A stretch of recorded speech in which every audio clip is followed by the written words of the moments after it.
అందరికీ నమస్కారం. నేను మీ కొట్టే కాదు. ఈరోజు ఏపీ రాజకీయ పరిణామాలపై మనతో విశ్లేషించడానికి ఉన్నారు పొలిటికల్ అనలిస్ట్ నోకరాజు నాయుడు గారు. సార్ నమస్కారం. నమస్కారం అండి. తాజాగా అయితే సీఎం చంద్రబాబు నాయుడు గారు జమ్మలమడుగులో అయితే పర్యటించారు. ఈ నేపథ్యంలోనే రాష్ట్రంలో జరుగుతున్నటువంటి కొన్ని పరిణామాలను దృష్టిలో పెట్టుకుని ఆయన నిబంధనలను ఉల్లంఘిస్తే తాట తీస్తా అని చెప్పనైతే అన్నారు. వీటిని కనుక మనం కొంచెం అర్థం చేసుకోవడానికి ప్రయత్నిస్తే ఇవి క్లియర్గా అయితే మాజీ సీఎం వైఎస్ జగన్మోహన్ రెడ్డి గారిని ఉద్దేశించి మాట్లాడిన వ్యాఖ్యలుగానే మనం అయితే చూడొచ్చు. మరి అసలు ఇటువంటి సందర్భంలో మాజీ సీఎం వర్సెస్ సీఎం మధ్య మాటల యుద్ధం అయితే ఇలా ఇండైరెక్ట్గా వార్నింగ్లు అయితే జరుగుతూ ఉన్నాయి. వీటిని మీరు ఎలా చూస్తున్నారు? చెడు మార్గంలో తిరుగుతున్నటువంటి కొడుకుని తండ్రి మందలించినట్టుగా ఉంది. ఎందుకంటే అధికారం ఇస్తే 151 సీట్లు ఇచ్చి అధికారం ఇస్తే రాష్ట్రాన్ని విధ్వంసం చేసిన వ్యక్తి ఎవరైనా ఉన్నారంటే జగన్మోహన్ రెడ్డి. మరి రాష్ట్రాన్ని అభివృద్ధిని నిరంతరం కాంక్షించే మనిషి, దూరదృష్టి గల నాయకుడు, అలాగే సుదీర్ఘ రాజకీయ అనుభవం ఉన్నటువంటి చంద్రబాబు నాయుడు గారు ఆ మాట ఎవరినంటారు? రాష్ట్రాన్ని విధ్వంసానికి పాల్పడినటువంటి జగన్మోహన్ రెడ్డి గారిని అంటారు. ఎందుకు? తెలివి తక్కువతనంతో ఆయన పరిపాలనలో ఒక సంక్షేమాన్ని తప్ప అభివృద్ధిని ఎక్కడా కూడా చేయలేదు. రవాణా వ్యవస్థను నాశనం చేసేసాడు. ఎక్కడో కూడా పేద ప్రజలు బతికేయడానికి అవకాశం లేకుండా చేసేసాడు మొత్తం రాష్ట్రాన్ని. మరి అలాంటప్పుడు ఈయన సీఎంగా ఉన్నప్పుడు అలాంటి వ్యక్తిని మందలించాలి, తప్పదు. కాబట్టి ఇప్పటివరకు అయితే జగన్మోహన్ రెడ్డి గారు అయితే రాష్ట్ర వ్యాప్తంగా మనం కనుక కొంచెం అబ్జర్వ్ చేసుకుంటూ వెళ్తే రాయలసీమ ప్రాంతంలో ఉన్నటువంటి చిత్తూరు దగ్గర నుంచి నెల్లూరు అయితేనేమి, లేకపోతే ప్రకాశం జిల్లా, నెక్స్ట్ పల్నాడు, అదేవిధంగా తెనాలి, ఇలా ఒక 5 ప్రాంతాలను అయితే చూస్ చేసుకుని ఆయన 5 సార్లు అయితే పర్యటనలు అయితే పరామర్శలు ఏదో ఒక పేరుతో అయితే చేయడం అయితే జరిగింది. మరి నెక్స్ట్ ఆయన ప్రజలతో కలవడానికి కావచ్చు, లేకపోతే పరామర్శలు అయితే కావచ్చు, నెక్స్ట్గా మిగిలిపోయిన ముందైతే ఏపీలో గోదావరి జిల్లాలు, ఉత్తరాంధ్రనే. మరి ఆయన నెక్స్ట్ యొక్క కార్యక్రమం ఎక్కడ ఉండొచ్చు అనుకుంటున్నారు? నెక్స్ట్ కార్యక్రమం ఎక్కడ ఉంటుంది? ఈయన ఎక్కువగా అభిమానించే కాకినాడ, అంటే ఉత్తరాంధ్ర జిల్లాలో కాకినాడ మాజీ ఎమ్మెల్యే దూరంపూడి చంద్రశేఖర్ రెడ్డి అనేటటువంటి ఈ నీచ ప్రవర్తన కలిగినటువంటి ఆ నాయకుడు, అలాగే కులాన్ని మార్చేసుకుని కులానికి చెడ్డ పేరు తెచ్చినటువంటి ముద్రగడ పద్మనాభం గారు అటు వెళ్ళి వీళ్ళ మీద ఏదైనా కాన్సన్ట్రేషన్ చేస్తాడేమో నాకు. ఒకవేళ ఉత్తరాంధ్ర వైపు కనుక వెళ్తే అక్కడ ఏ నాయకుల యొక్క, అంటే మనకు తెలిసింది కదా, అక్కడ ఏ నాయకులతో ఎటువంటి వాటి మీద జగన్మోహన్ రెడ్డి గారు పర్యటించవచ్చు? ఏముంది, కోడిగుడ్డు అమర్నాథ్ ఉన్నాడు కదా, ఆ గుడ్డు పట్టుకుని వీళ్ళిద్దరూ బయలుదేరుతారు. ఎందుకమ్మా ఆయన పర్యటనలు, ఏం పర్యటనలు చేశాడు అతను చేసిన ప్రతి పర్యటన కూడా పనికిమాలిన పర్యటన, ఎలాంటి ప్రజాహితమైన పర్యటన కానే కాదు. ఎందుకంటే అక్కడ తెనాలిలో చేసినటువంటి పర్యటన ఏంటి? గంజాయి తాగుతూ వచ్చేపోయే వాళ్ళని ఇబ్బందులు పెడుతూ ఆడబిడ్డల్ని భయపెడుతూ తిరుగుతున్నటువంటి బ్యాచ్ని ఒక కానిస్టేబుల్ వెళ్ళి మందలించబోతే ఆయన చంపబోతే పోలీస్ డిపార్ట్మెంట్ని కూడా వీళ్ళు ఇబ్బంది పెడుతున్నారని అక్కడ ఉన్నటువంటి ఆఫీసర్ గారు ఏం చేశారంటే, వీళ్ళకి ఇలా చేస్తే మనం ఎక్కడో చోటని బుద్ధి చెప్తే వీళ్ళకి బుద్ధి రాదు, కాబట్టి జనాల్లోకి తీసుకొచ్చి బుద్ధి చెప్తే బుద్ధి వస్తుందని ఆఫీసర్స్ ఎప్పుడు కూడా యువత భవిష్యత్తున దృష్టిలో పెట్టుకుంటారు. ఎందుకంటే మనం అనుకుంటాం పోలీసు వారు కొంతమందిని ఇబ్బంది పెడతారని, కానీ ఎక్కువ % యువతను దృష్టిలో పెట్టుకుని వాళ్ళు బాగుండాలని నిరంతరం ఆలోచించే వాళ్ళు తండ్రిదండ్రుల తర్వాత పోలీసు వారే.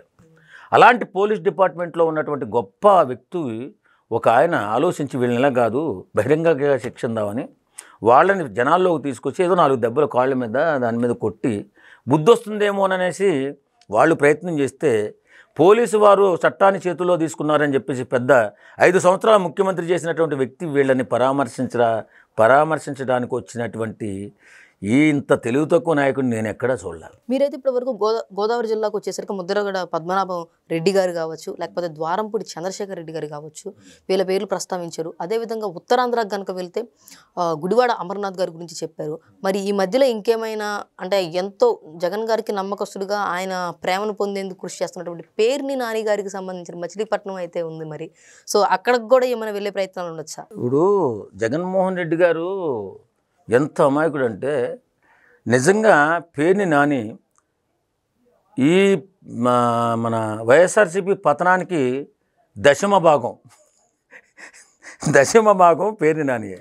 ఎంత నిరంకుశంగా మాట్లాడతాడు, ఎంత నీచంగా మాట్లాడతాడు. పెద్దలు చంద్రబాబు నాయుడు గారిని కానీ పవన్ కళ్యాణ్ గారిని కానీ ఉచ్చనీచాలు లేకుండా మాట్లాడుతుంటాడు. ఇంకా లోకేష్ బాబుని అయితే అసలు చెప్పవసరం లేదు, అతన్ని చాలా హీనంగా మాట్లాడతాడు.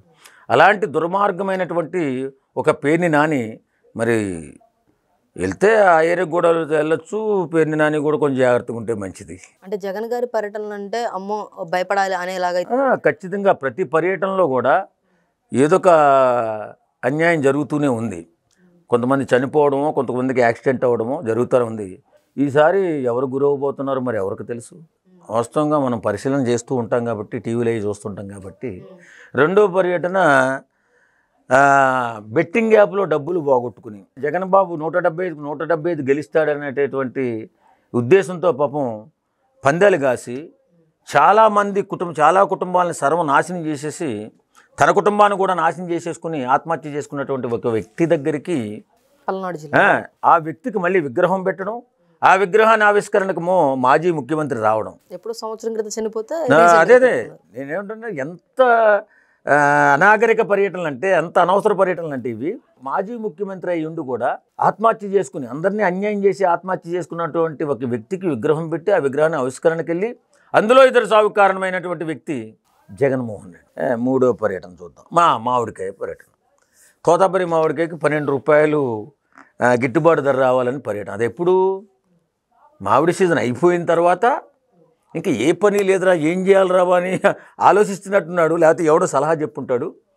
చిత్తూరు పర్యటనకి వెళ్ళాడు. ఆ చిత్తూరు పర్యటనకి వెళ్ళి ఏం చేశారు, డ్రామాటిక్ టైప్లో ఒక 5 ట్రాక్టర్ల మామిడికాయలు ఒక రైతు నుంచి తీసుకుని వాడిని కూడా బలవంతంగా భయపెట్టి తీసుకున్నారని చెప్పి వింటున్నాను నేను. ఆయన కూడా ఏడ్చినట్టు ఉంది మొన్న మధ్యలో సోషల్ మీడియా ఎక్కడో చూశాను.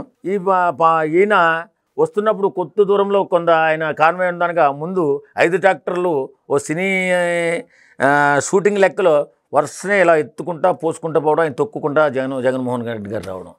ఎంత సంస్కారం లేని మనిషి అండి. మామిడికాయలను కార్లతో తొక్కి దాని గిట్టుబాటు ధర అడిగేటటువంటి మూర్ఖుడు ఎవడైనా ఉన్నాడంటే జగన్మోహన్ రెడ్డి ఒక్కడే. ఇలాంటి అనవసర పర్యటనలన్నీ చేసి అక్కడ కూడా కొంతమందికి చెయ్యిరిపోవడం, కాలిరిపోవడం జరిగింది. ఇలాగ ప్రతి పర్యటనలో కూడా ఏదో ఒక అపశృతి దొల్లుతూనే ఉంది. ఏంటంటే అవి ప్రజాహితమైన పర్యటనలు కాదు కాబట్టి చాలామంది భయపడుతున్నారు, ఎక్కడ పర్యటనకు వస్తాడు ఈసారి, ఎవరికి మూడిందిరా బాబు అని చెప్పి ప్రతి ఏరియా వాళ్ళు భయపడుతున్నారు. కాబట్టి జగన్మోహన్ రెడ్డి ఇంకా నాకు తెలిసి యలంక ప్యాలెస్లో రెస్ట్ తీసుకుంటే మంచిది. ఎందుకంటే అయిపోయింది, ఆయన సినిమా అయిపోయింది.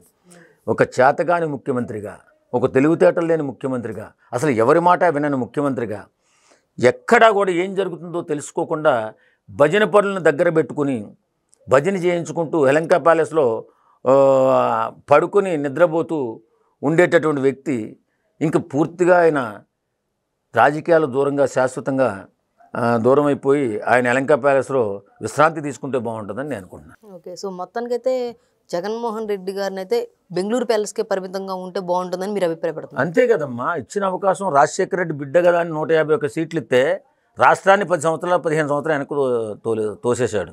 ఇప్పుడు పవన్ కళ్యాణ్ గారు బోరుని బాధపడేది ఎందుకు? చంద్రబాబు నాయుడు గారు ఇంకో 10 సంవత్సరాలు 15 సంవత్సరాలు ముఖ్యమంత్రిగా ఉండాలని కోరుకునేది ఎందుకు? ఇలాంటి గడ్డు పరిస్థితుల్లో, ఇలాంటి ఇంత భయంకరమైన పరిస్థితుల్లో ఒక సీనియరు ఇలాంటి నాయకుడు ఉంటేనే కదా మనం ఇవాళ రాష్ట్రాన్ని డెవలప్ చేసుకోగలం అని ఆలోచించే పవన్ కళ్యాణ్ గారు ఇంకో 10 సంవత్సరాలు ముఖ్యమంత్రిగా ఉండండి. సీఎం గురించి మీరు మాట్లాడారు కాబట్టి నేను ఈ మాట ఒకటి మిమ్మల్ని అడుగుతున్నాను సార్. ఇప్పుడు సీఎంగా అంటే చంద్రబాబు నాయుడు గారికి ఉన్నటువంటి వయసు రీత్యా, ఆయనకు ఉన్నటువంటి అంటే వయసు కానీ అనుభవం కానీ ఈ రీత్యా ఆయన మళ్ళీ అంటే పోటీ చేసి మళ్ళీ అంత అలిసిపోయి రాష్ట్రం కోసం అంత చేయగల క్యాపబిలిటీ ఉందంటారా?